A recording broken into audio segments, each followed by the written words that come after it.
What's going on, everybody? Brandon Rust here from FulCrop Sciences. Welcome to another live Q&A. I hope you guys will all be also joining us tomorrow at 10 a.m. Pacific, 12 Central. We're going to be having Mean Gene from Mendocino from Freeborn Selections on the podcast talking about the Black Lime Reserve and the Black Lime variety. So you can catch that tomorrow live on the same channel. Again, it's not going to be the regular scheduled time, which is usually 5:30 to do the Dirt on Growing podcast. So tomorrow it's going to be at 10 a.m.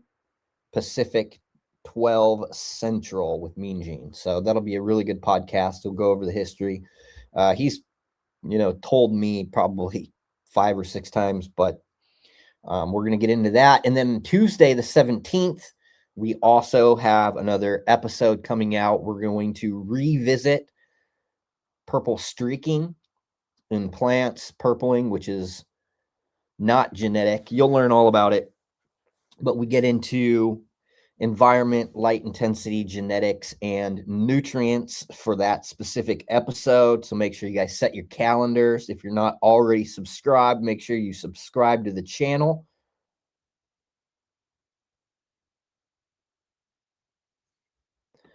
Yep. So tomorrow, live on this channel. What up, Matt Muncie, J5 Pheno, Buck Nasty, 420 Dreams. Everybody's in here. Don't have a subject today, but mail already went out. I filled orders. And we still have Freak Show hybrids, which I was like looking at the seeds. And I'm like, man, this is a lot of white seeds. And he says, no, the Freak Show hybrids typically have white seeds, but there are other batches that are a little darker. Those are all going out, the darker ones, with orders. And you can use code SAVE NOW, 20% off, one-time use code.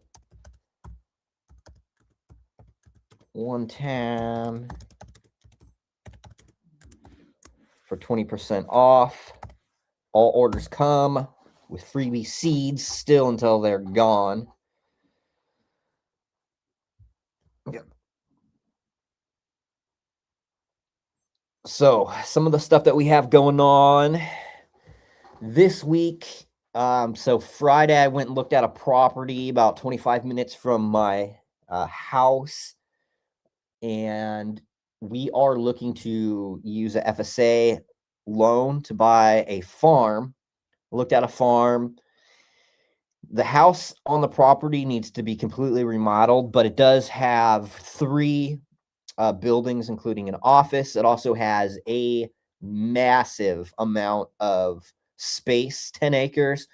It also has giant chicken runs. So it has like this massive, probably like 60 or 70 foot long by 20 foot wide poultry enclosure for quail, chickens, ducks, turkeys, all of that stuff. I liked it, but we're still going to be looking at more properties. I'm really trying to find like a cannabis property, like a farm that has the infrastructure, greenhouses built, all that stuff.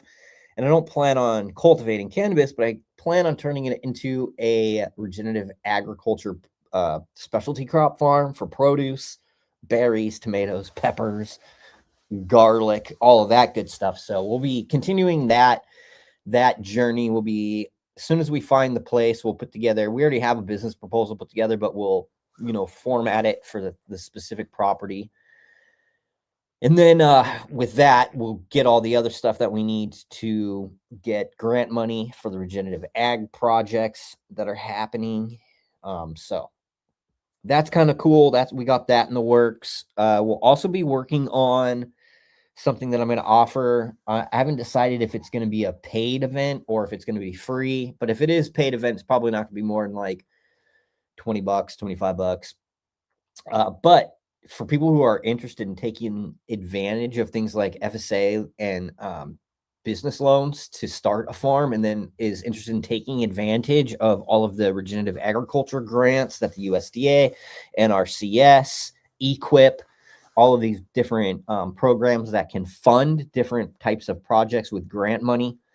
I'm thinking about putting together a seminar to explain how all of that works, and then also go into, how to optimize your business through different types of marketing, social media, etc. So we'll see. We're putting that together as well. If you're looking to bring home the bacon, you want to go to FulCrop Science website, get your guys self some high quality humates, microbes, and amendments, and then you can grow your own bacon.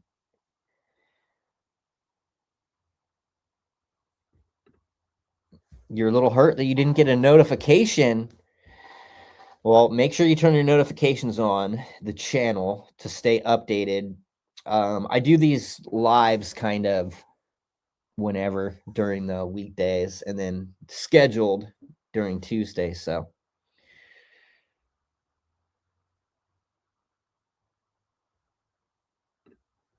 yeah, and what's really cool is you can apply for several different grants concurrently. So you could get a grant for decreasing your fertilizer inputs. You could get a grant for increasing carbon content. You could get, and you can do that through different ways, whether it's humic and fulvic acids, composts, biochars, crop covers. So the cool thing is that these grant programs, there's always new ones that are put into the system. So I think what we'll be doing with this seminar is going to be showing where you can access these grant programs, where you can apply, how to apply, what you need from the USDA, from like farm numbers and all that other stuff. Hamilton, my COO, has really been putting all of this stuff together and making it easy for people that we work with, large conventional agriculture producers, to be able to qualify. Because one of the things that qualifies is if you're building your soil carbon, and you can do that, or if you're using, less conventional chemical fertilizers, and using humate fertilizer qualifies under both of those, right? So the decrease in conventional fertilizers and the increase that you'll get through the carbon dynamics from that product qualifies for farmers to be able to have the cost of those fertilizers covered. So the cool thing is, like, people that we're working with right now, that we have a 1,500 acres that we're onboarding for wheat. We have a 10-acre farm that's just specialty greenhouses. And the cool thing is that these people are going to be purchasing, humate fertilizers to grow their crops, and then they're going to get reimbursed from the ag department. So the cost of those fertilizers basically are covered. Now, initially, they're not covered up front, but essentially they get it back at the end of the year. So it can mitigate fertilizer costs and some other farm costs. Hell, if you want to buy a tractor, and you say, hey, this tractor is going to be used for this, this, and this, you can get a tractor. Like, there's all different types of things that you could potentially do with these grants. And I highly recommend, here's the thing too, if you're like in a position where you're a homeowner, right? Or you're a business owner, and you want to make things really logistically efficient and make it so that your business is at your home and that you can farm where you live. Oftentimes it makes more sense to, use these programs, and then you could, sell your house or rent your house out. But basically it creates, a good example is like, so my lease here at my office is $2,800 a month. If I were to take on a $377,000 loan that would include the cost of the property and operating expenses, the amount that I would be paying monthly on that loan is actually less than what I would be paying for a lease. So I would be paying basically a mortgage instead of a lease, and then I would be living on the property, farming on the property, running the FulCrop Sciences and other businesses out of the same property. So what happens is we're creating logistic efficiencies. And, then I would do something with my house, rent it out or sell it or something.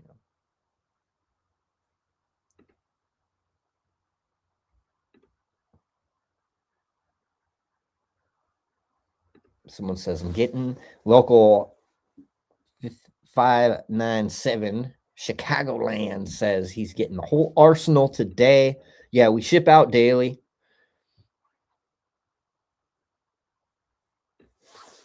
So Izzy Hayes says, glad I caught your live today. Is there a schedule for your live videos?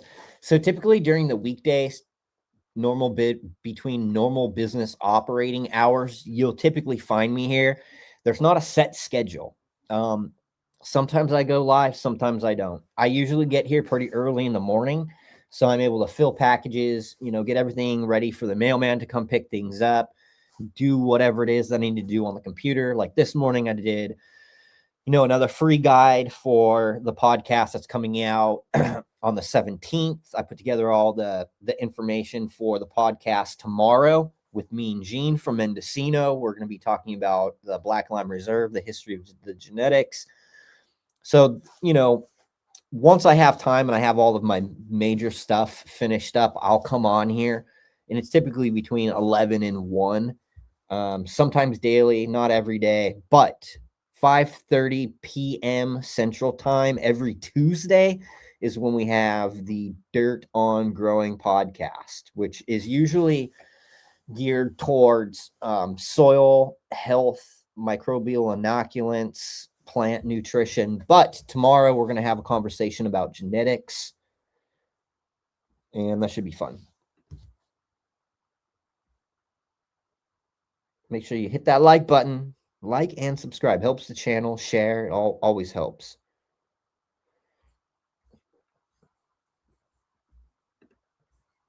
If you guys got any questions, let me know. We are sending out freebies. The Freak Show Hawaiian hybrids that came from Hawaii from Greg McAllister, the OG himself.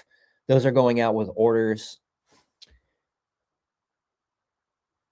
Here's a question from Slow Prot. In relation to under canopy lighting, do you think you have to adjust the under light PPFD to compensate for the DLI? And could you briefly talk on metabolic processes and hormone function?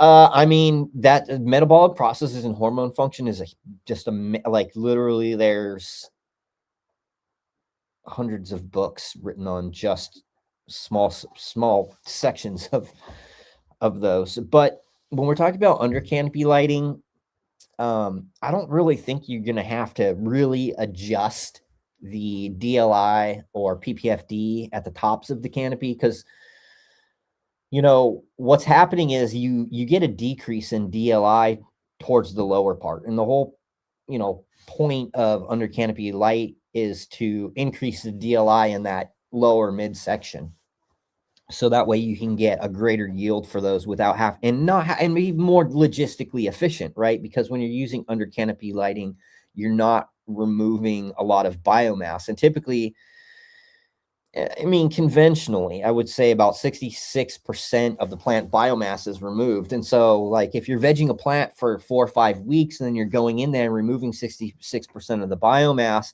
it's a logistical inefficiency, right? The water, the nutrients, the time, the light, the labor that went into maintaining that growth is essentially removed. And so if you can make a better logistic argument, you can make a better logistic argument by adding in those under canopy lighting and not removing that biomass, and having that biomass produce a significantly larger percentage of smokable flour than you would without it. But as far as adjusting the PPFD, you might a little bit depending on plant size, but I think in a conventional system, way people are conventionally growing under canopy lighting, we've seen the science and the increase in overall, the decrease in larf, basically, right? Because as a cultivator, I typically go in and prune things pretty rigorously if I'm not running under canopy lighting, so I don't end up with a bunch of larf. But that's the whole point, is just increasing the efficiencies.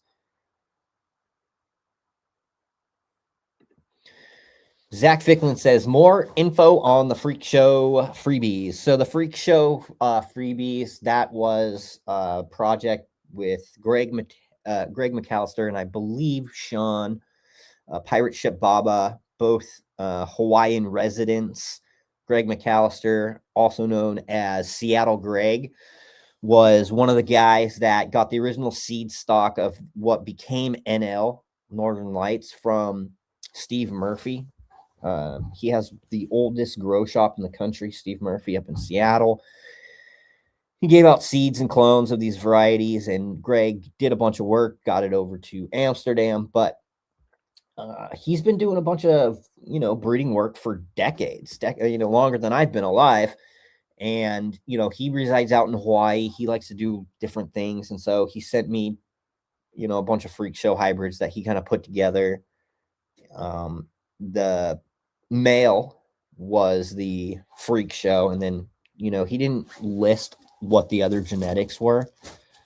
So he told me that there's a large variance in those freak show hybrids.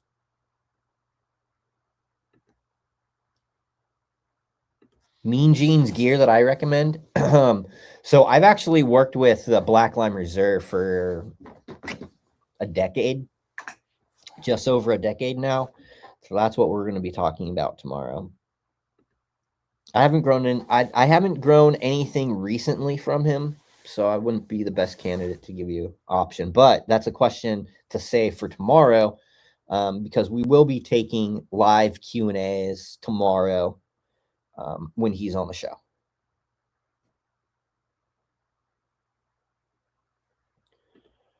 What are me and Jackson going to be covering tomorrow? The history of the Black Lime Reserve, breeding practices. If you look at the description, it kind of just goes over what we'll be talking about.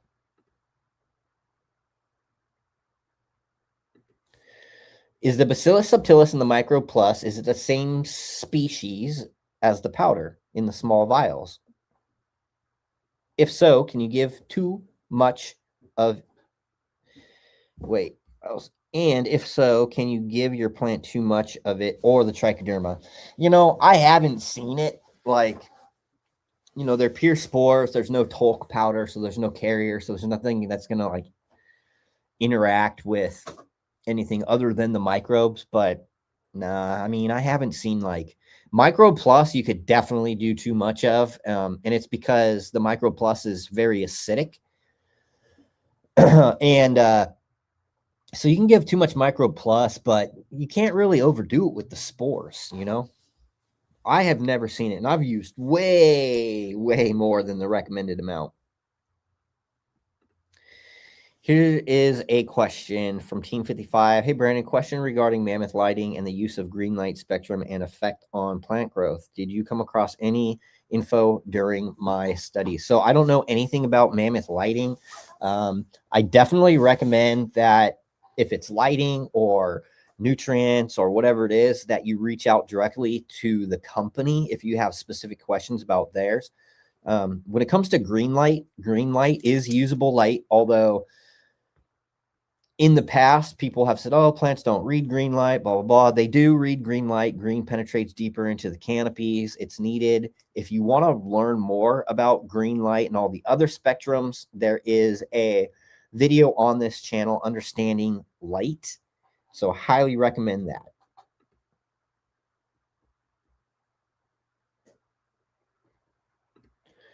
When using under light, y'all finish earlier. Now, I don't know if that's true, and I actually don't think that's true. However, I do know that there are things that you can do nutritionally to help speed up the onset of flowering.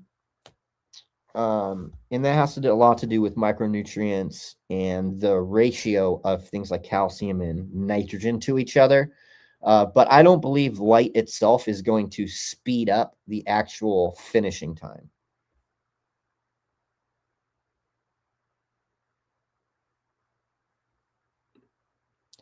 Umbrella Trella says he was watching a Kyle Cushman podcast and Organics Alive dude gave your nutrients a shout out.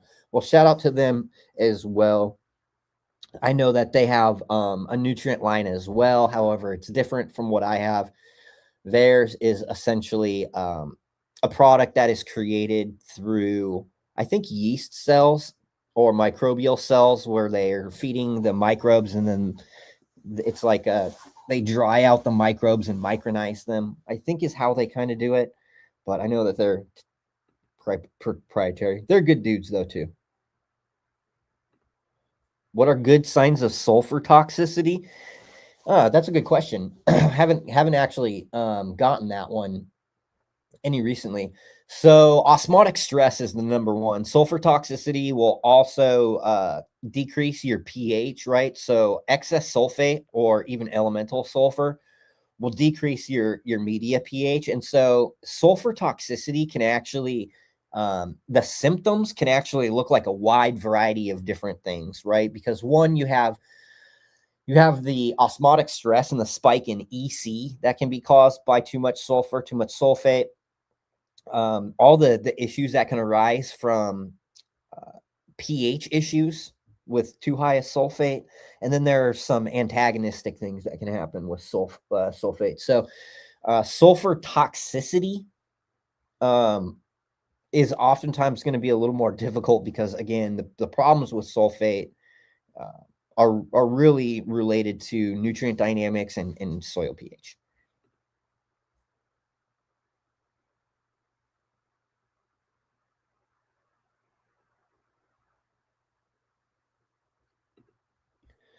I heard you be curious about this, asking if you would still increase yield by lowering PPFD. Well, I don't run super high PPFD to begin with, so if you go look at like my my light guide, and I give you those ranges for different phases of growth, when we're looking at PPFD, when we're looking at DLI, especially with LEDs, and I'll give you an example. I run 640 watt LEDs, typically between 50 and 60%. You don't need a massive amount of light, and too much light often causes issues.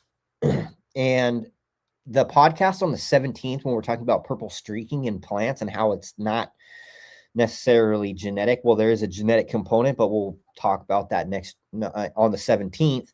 Light is one of those factors, right? And so I think that PPFD overall, like if you were to take PPFD at Canopy, right, and then take PPFD in the middle and then PPFD at the lowers, obviously those numbers are going to be different. Now, what you're doing with under canopy lightings is you're creating more consistent PPFD throughout all parts of the plant. And so,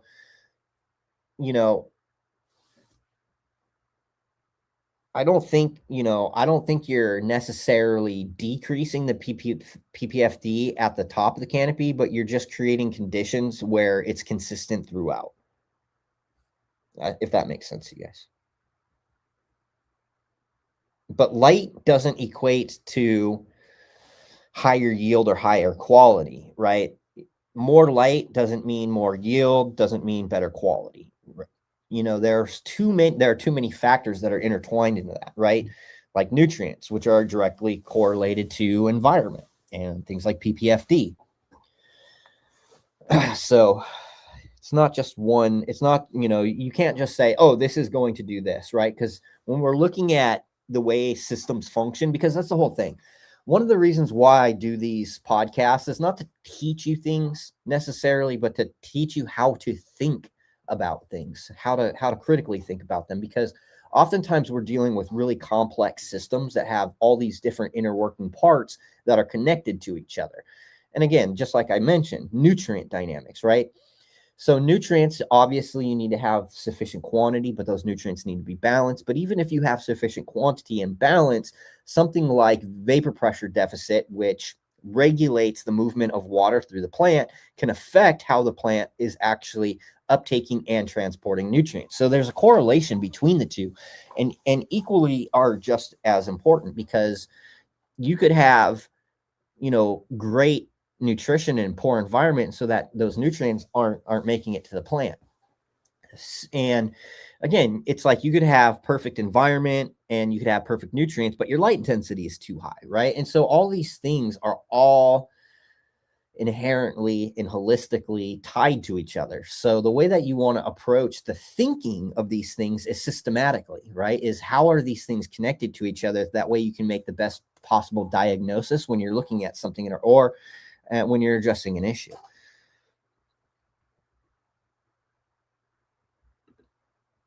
What is the gas beans? The gas is originally from Capulator, bred by Capulator, Starfighter crossed Mac. Now I made F2s, so that's what you have. I gave those out as freebies. I wasn't selling F2s from another breeder. I just wanted to increase that the seed count for my own personal collection so that I can always go back there whenever I want, but also because I love that variety so much. And it is extremely, like, you can't find F1s. If you find a pack of Capulators gas, it's probably going to sell for about $400 or $500 if you can even find it, which none of the seed banks carry it. He doesn't have it on his website. So I wanted to be able to make it so that way other people could experience that, because it's one of those a modern variety that's one of like a favorite as far as modern varieties go for me. I wanted other people to be able to experience that. And so I made F2s and gave them out.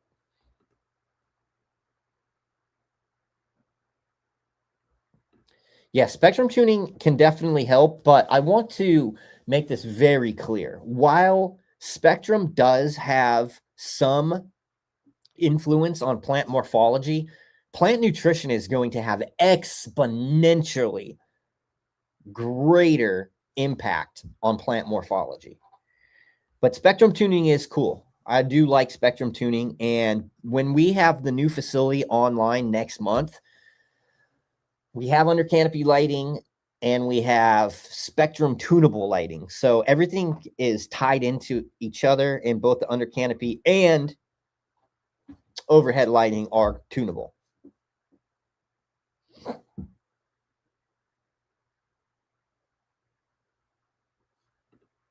Here's a question. Am I right in thinking that giving the soil biology a boost in let's say week 4 or 6, between week 6 and between week 4 and 6 of flower, will it improve nutrient uptake and increase cannabinoid and terpene production? So the long and short of it is this.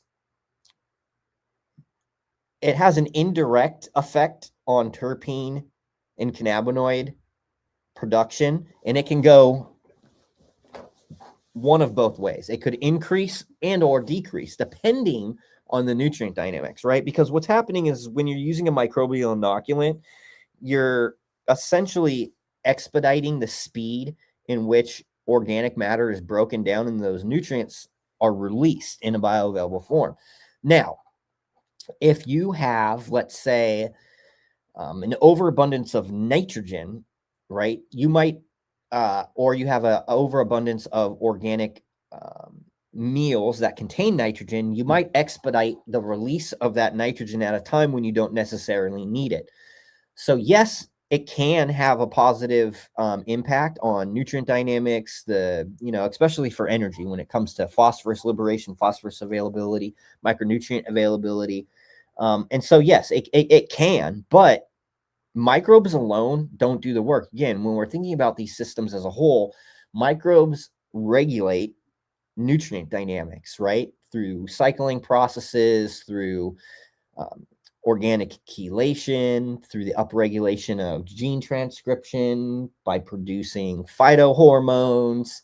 So all of these things can definitely have a benefit, but again, there's nutrient dynamics like too much nitrogen later in flower, right? Or if you've over fertilized and then you're adding microbes, it can make it worse, right? Because you're breaking down those amendments and you're releasing those fertilizers at a faster rate, so it's really contingent. But generally speaking, using the microbial inoculants consistently every 2 to 3 weeks throughout until about the week 6 or so of flowering, couple weeks, 2-3 weeks before you harvest, will enhance that system's ability to cycle nutrients and liberate those nutrients and chelate those nutrients. So it can help. but it can also be detrimental. It just depends on when. That's why when we're looking at agronomy, right, timing, quantity, and placement of fertilizer all matters. And the same thing in the same context when we're thinking about biological crop steering, using microbial consortiums or different species of microbes to elicit certain responses in plants, whether that's a nutrient response, whether that's a chelation response, whether that's biofilm formation, to whatever that is. It's really contingent on those factors of timing, placement, quantity.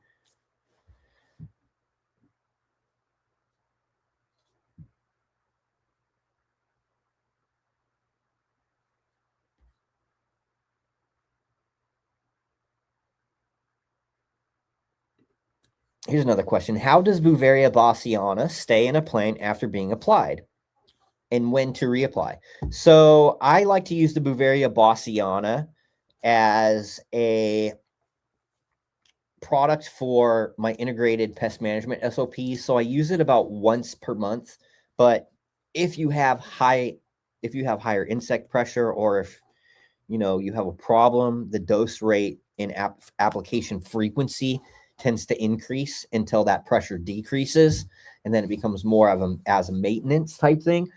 But the interesting thing about Beauveria Bassiana, and one of the things you'll know too, is I've been talking about biocrop steering for years, talking about things like trichoderma, bacillus, Beauveria Bassiana, and there was some science that came out last year that I got to see at CanMed that showed both the trichoderma and the Beauveria Bassiana created endophytic relationships with cannabis plants.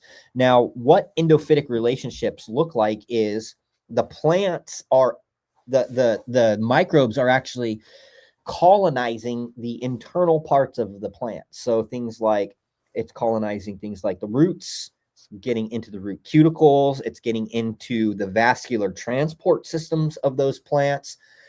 And what's really interesting is we know of things like the rhizophagy cycle. Rhizophagus is also a species of mycorrhizal fungus, but these endophytic microbes, what they do is they go inside of the plant tissue.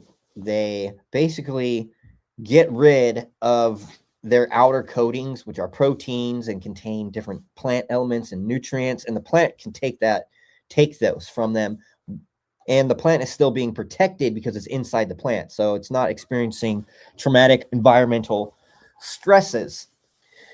The cool thing, and so some species have shown to slosh off their protective outer layers, and that can help feed plants with carbon and nutrients and stuff like that. And then there's also organisms that show up inside of the vascular transport systems of plants, which is really, really cool. And I haven't seen any science on this yet, but I expect we will soon. Now, if we know microorganism is living in the vascular transport, right? Those microorganisms have been shown to be able to grow and procreate, right? So in the xylem and the phloem. And what's happening is those same microorganisms are using the nutrients that the plant absorbs.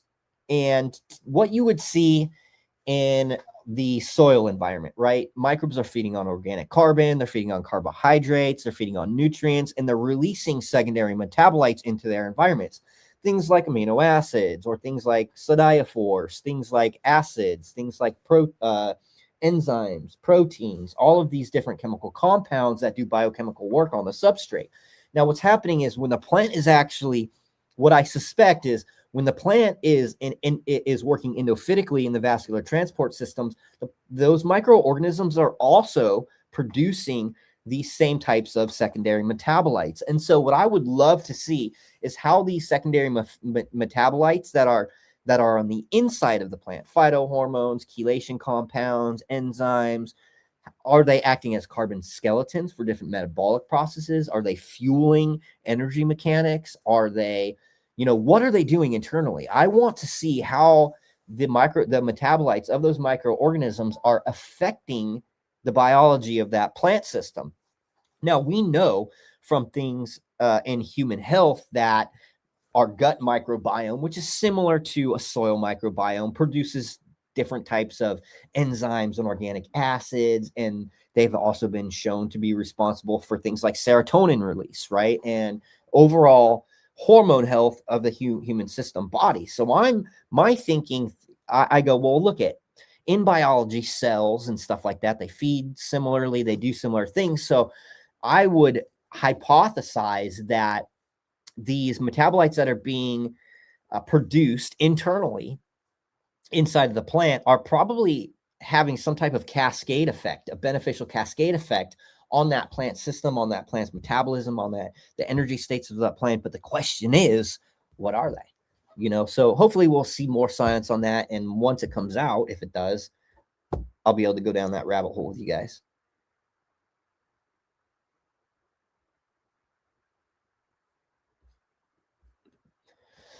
Is a Trichoderma verde one of the, which means Trichoderma green. Verde is Spanish for green. The one I use in my country. I'm not sure what country you're in, but Trichoderma verde, along with a lot of other species, Harzianum. There's another one called Afro Harzianum, which is from Africa. There's all different species of, or strains, I should say, of Trichoderma, and verde is very common in more than just one country.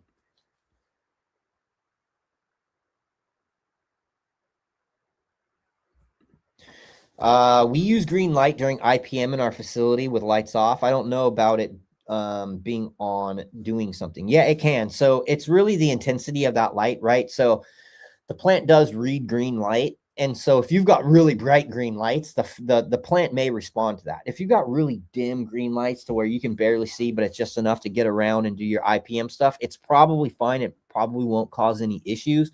However, you do need to be aware that light of any color, the plant can read that.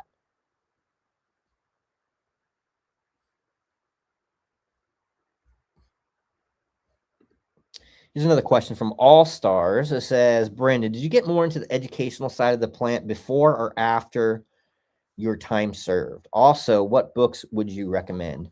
So I've done several prison terms. My first one was in 2006. I caught another case in 2016. I went on the run, jumped bond, jumped my bail, and then I ended up getting picked up by the U.S. Marshals like 15 months later. And so I ended up 2017, all of 2017, all of 2018, I was gone, locked away. But I started studying before my second prison term.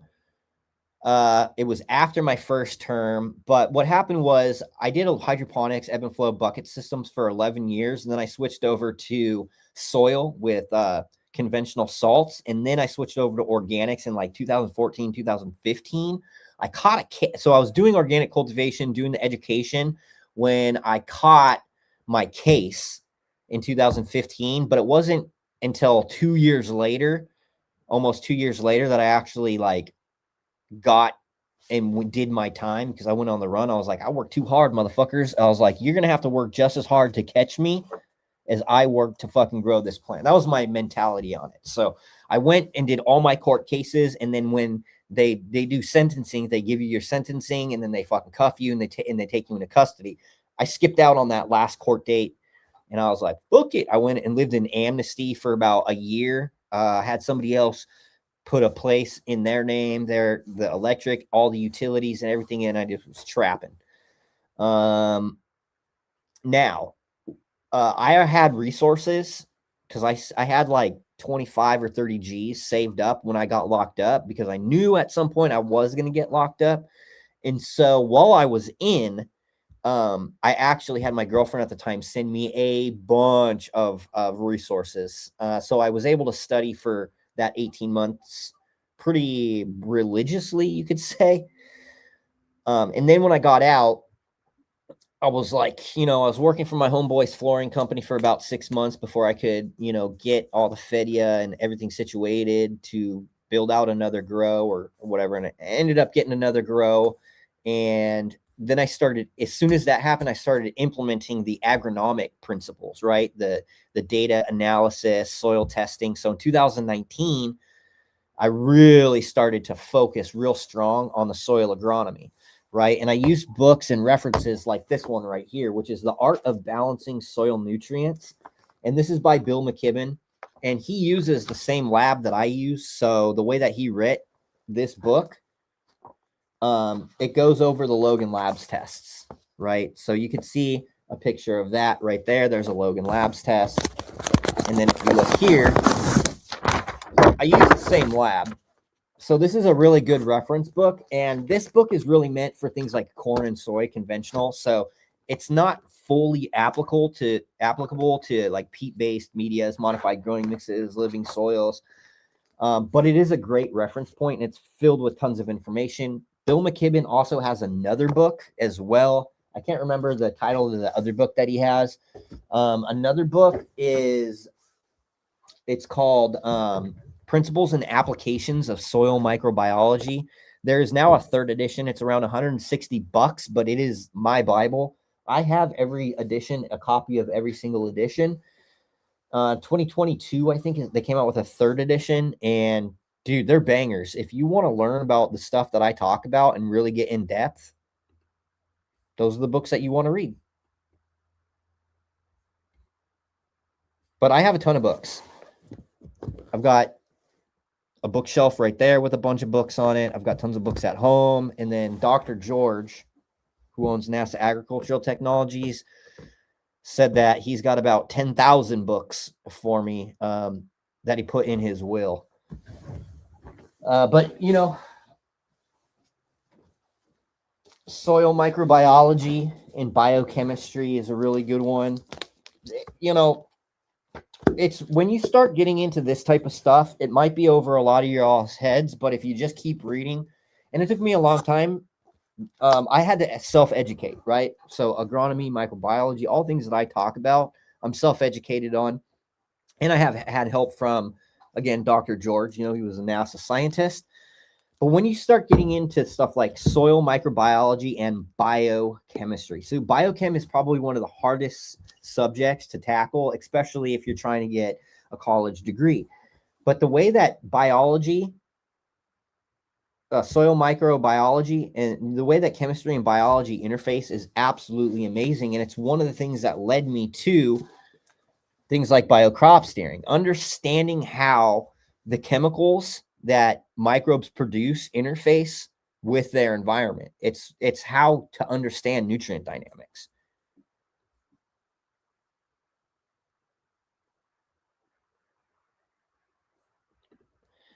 We got a comment from Regen X for Life, says the look of the Mac really comes through on this Limelight, but the flavor goes way astringent lime. That's one I wish I had kept longer than I did.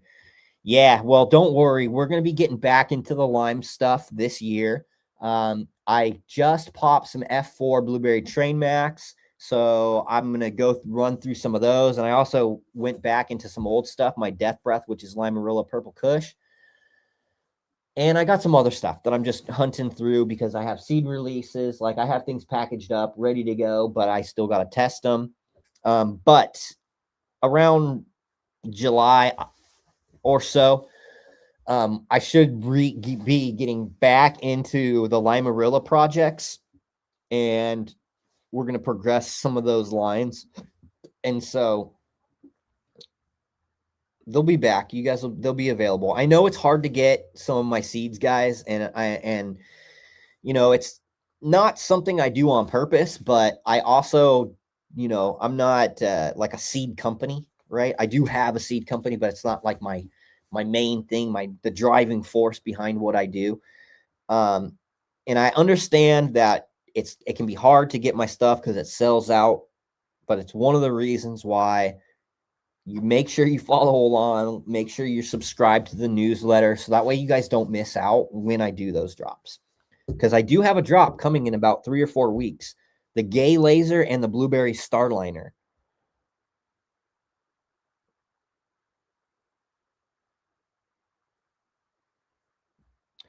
Here's a question from Engineer 420. I have a planted aquarium. Would it be a good idea to add the water and pruned aquarium plants to my substrate. I mean, here's the thing. So there's a cultivation technique called aquaponics where they use fish and fish water to feed plants. Now, the nutritional value of that fish water is highly dependent on the types of fish and the food that the fish are eating. Conventionally, in aquaponics, tilapia is usually used, and then the feedstock for the fish is monitored highly to manage the availability of nutrients in that fish water.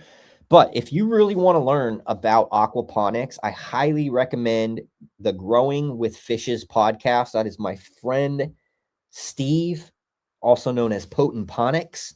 He has a channel on YouTube and he goes over everything aquaponics.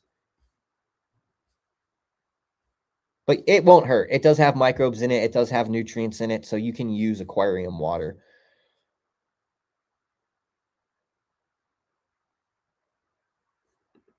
Okay, here's a question. If I used a bottled microbe product like Microbe Plus here, multifunctional soil probiotic, and use it, why would one need to use it again? What's the life cycle of microbes? Are they dying and that's what we need to keep putting more in? Not necessarily. Like, here's the thing. So I could take my soil beds and do my top dress amending at the very beginning of a run and then never inoculate with microbes. But the thing is that when you add the microbes, a bunch of different things are happening. It's not just the microbes. So this is created through fermentation, and these microbes, they procreate on molasses. They consume all of that molasses up, and they convert that molasses into things like lactic acid bacteria, acetic acid, phosphatase and amylase, all these different secondary metabolites. And so when you're using this particular microbial inoculant, you're not just inoculating with the beneficial microbes, you're also inoculating all of these chemicals that are going to do biochemical work on that substrate. Another factor is that when you water with this, it's going to decrease your pH. And so what's going to happen is when that water is not going to adjust the pH in one use of your media, but it will do is it will create solubility. It will create conditions where the solubility of micronutrients like iron, manganese, and zinc are more available, right? So it's not only just cycling nutrients, but it's creating conditions where they're more available. So if you do that intermittently throughout your cycle, when you inoculate, you get a higher volume of nutrient cycling and turnover of organic matter. You're also getting in those pH conditions, right, with your water, which create higher availability of certain types of nutrients.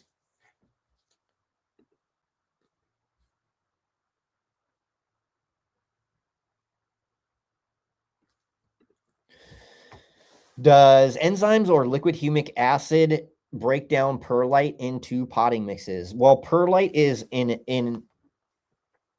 won't have any like when it breaks down, it's not going to have any impact on like nutrient mechanics or the relationship of nutrients to each other. But liquid humic and fulvic acids are not going to break down perlite. The thing that is going to break down perlite is time, environmental weathering, natural environmental weathering.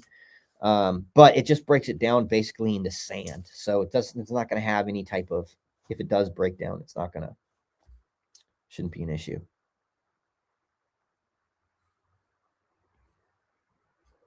Could I talk about the blueberry trainwreck BC1A and BC1B? So that is trainwreck blueberry MK Ultra from 2003, back crossed into blueberry train mac. And the difference is just the phenos, the mobs. You know, A was taller and lengthy, B was shorter and stockier, but they have same profile, same terps.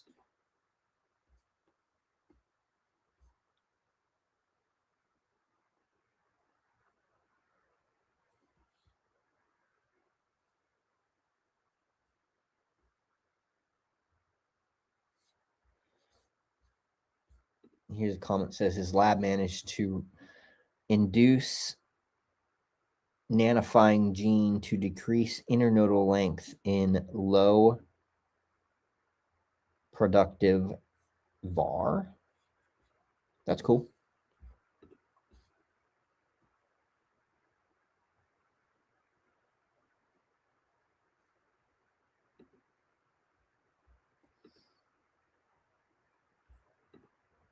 Am I still sending Sawtooth Freak Show freebies with orders? I am. And you can use code SAVE now, 20% off. It's a one-time use code. It only works once, but it will save you 20% off, and freebies with orders are still going out.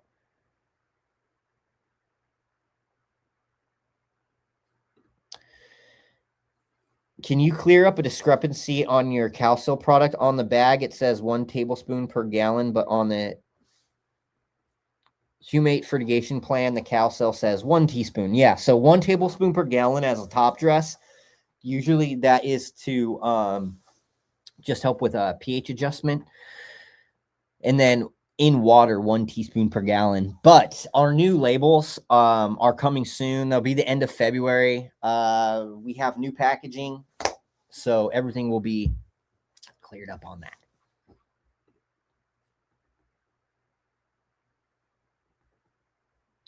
Here's a comment. Why not control your stretch with color, temperature, or spectrum? And the reason is because light has way less effect on plant morphology than you've been told.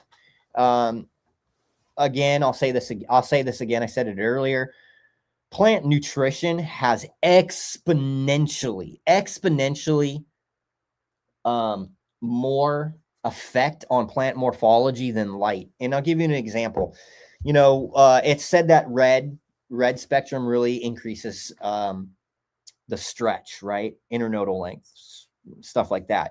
However, if I was to take, you know, a dominant spectrum that's in the red, and I gave it adequate calcium to nitrogen ratios, like 2-to-1 calcium to nitrogen ratios,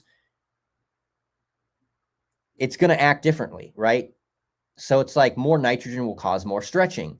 That nitrogen will cause more stretching than light ever will, right? So it's nutrients over light all the time when it comes to morphology.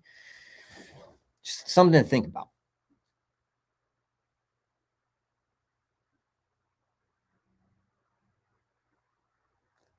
Here's another question. Do I recommend soil building over adding your top dress amendments to a high quality bagged soil mix? So I do both. You know, I have situations in beds where I always test and I do the agronomic data and I top dress them in just to bring in any of the nutrients that I'm missing for my next run. But then I also do tents and I'll do pots where I'm not testing. And what I'm doing is I'm just reusing soil and I'm just using the top dress amendments and I'm just, you know, so you can go about it either way.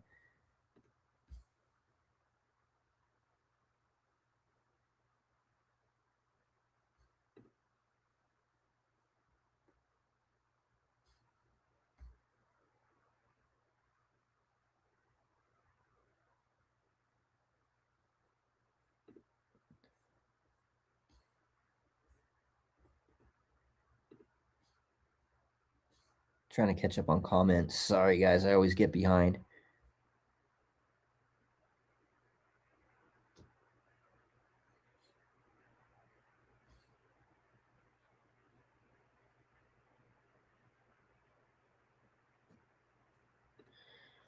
Any experience or knowledge with melatonin being used as a biostimulant for old cannabis seeds during germination? No, I've never heard of anything like that. I've never heard of anything. What is the Bicket OG cross with? Black D, Chemdog Black Lime Reserve.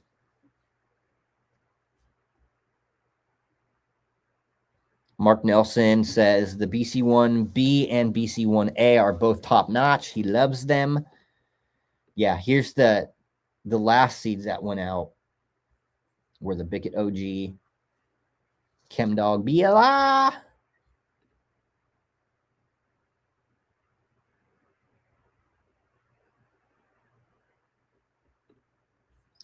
I saw NC had some stuff from the BLR. It was from the people you said you got it from, Brandon. Lime Rising Farms or something like that. Yeah, Nick Risden, Lime Rising Farms. He's the one that did the Bicket. He probably has done some lime stuff as well. I think most of that stuff just comes from Mean Gene. That's where I got my BLR. He gave me the F1s.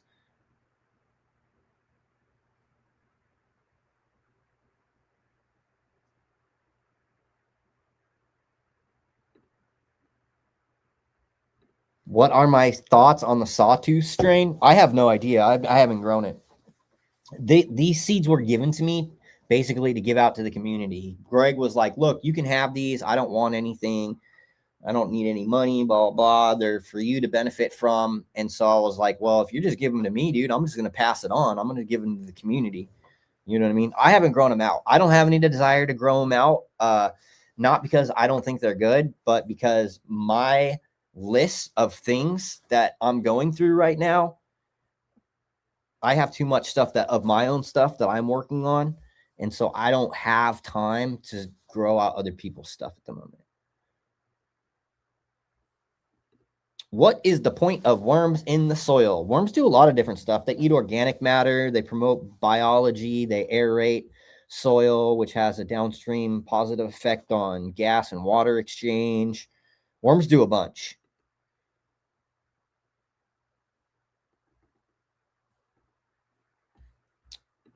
Does Humboldt have good stuff like Humboldt Seed Company?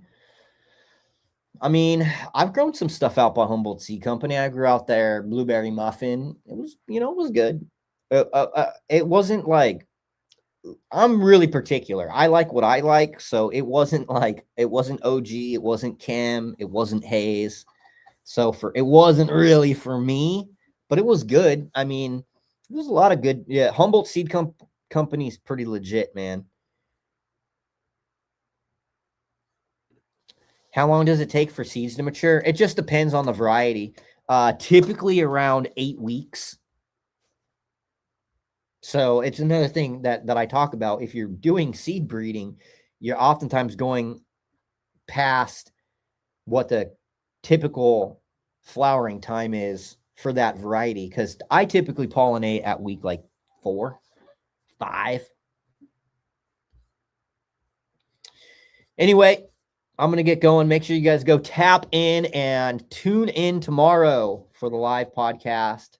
I'll see you guys soon.